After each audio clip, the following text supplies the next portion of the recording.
Tu as une machine à coudre, ok, mais sais-tu régler la tension de ton fil pour avoir de jolis points, quelle que soit la situation? Si la réponse est non, on s'attaque tout de suite au problème. La molette de tension se situe très proche de ton fil sur le dessus de ta machine en règle générale. Je vais te montrer comment ça se présente sur mes deux machines. Sur ma browser, c'est une molette comme ceci.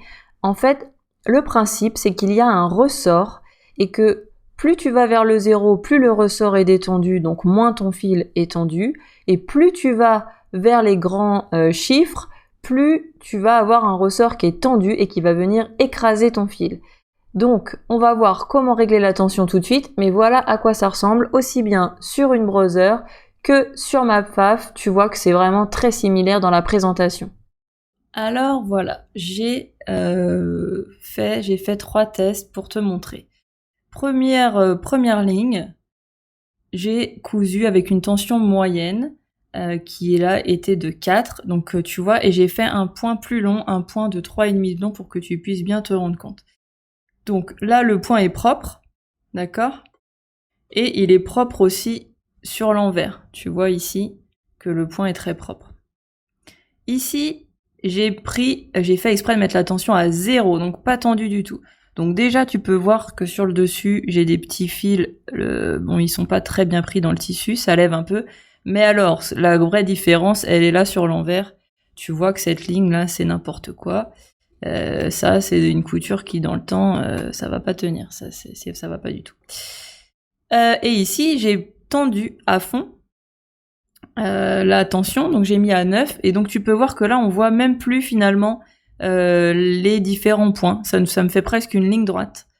Mon fil est tendu à mort là. Donc autant sur l'envers ça se voit pas trop, c'est pas trop sale, mais alors sur l'avant c'est pas terrible du tout.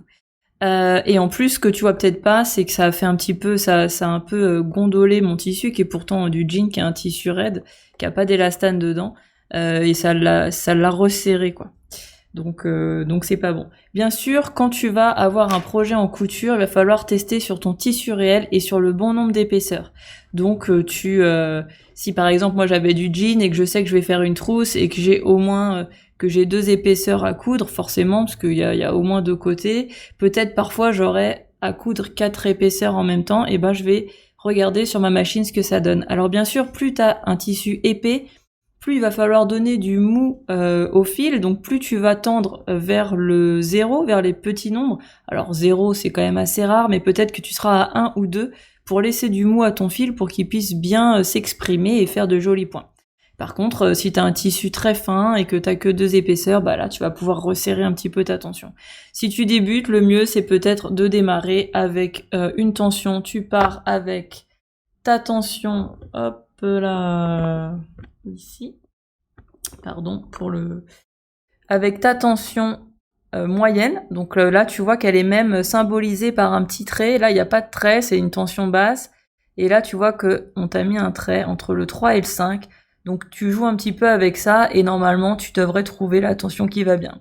Petit rappel, on utilise le même fil dans la bobine et dans la canette. Quand je dis le même fil, c'est pas juste la même couleur, c'est vraiment le même fil.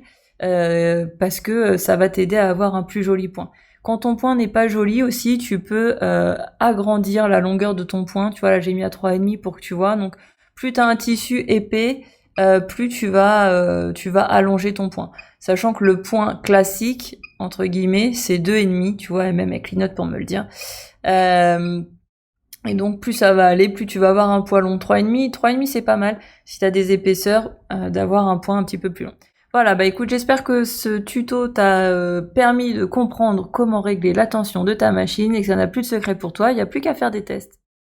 J'espère que ce tuto t'a plu, n'hésite pas à me laisser un petit mot en commentaire et je te dis à très bientôt pour de nouvelles aventures créatives.